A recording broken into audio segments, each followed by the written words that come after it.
జ్ఞాపకం చేసుకుందాం. ఇది మీ కొరకు వెలువడిన నా శరీరము, నన్ను జ్ఞాపకం చేసుకోవడానికి చేయండి అన్నాడు.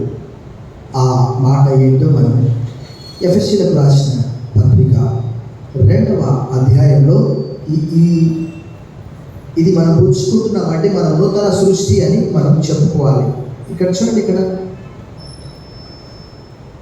2వ అధ్యాయము 14వ వచనంలో ఇలా రాయబడ్డది, ఆయన మన సమాధానమై ఉండి మీకును మాకును ఉండిన ద్వేషమును అనగా వినిరూపకమైన ఆజ్ఞలు గల ధర్మశాస్త్రమును తన శరీరమందు కొట్టివేయుట చేత మధ్య గోడను పడగొట్టి మన ఉభయులను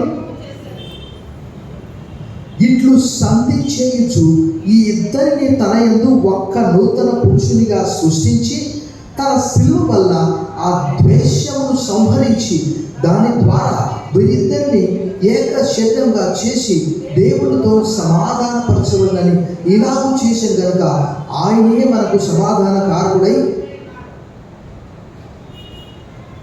ఆ దేవాలయపు తెర మత్తయి సువార్త 27:50 పైనుంచి కిందికి 2గా చిరిగిపోయింది.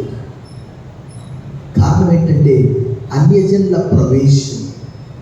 ఈరోజు మనం ఎంత గొప్ప ఆధిక్యత ఉన్నది అంటే 2:7 ప్రకారం ఎలాంటి యోగ్యత అర్హత లేదు మనకు. భక్తుడు పౌలు అంటాడు, righteous shall live by faith, నీతిమంతుడు విశ్వాస మూలముగా జీవించును. గలతీ పత్రిక 3:11 ఆ విషయం రాయబడ్డది. హబక్కూకు 2:4 రాయబడ్డది. హెబ్రీయులకు రాసిన పత్రిక 10వ అధ్యాయంలో రాయబడ్డది.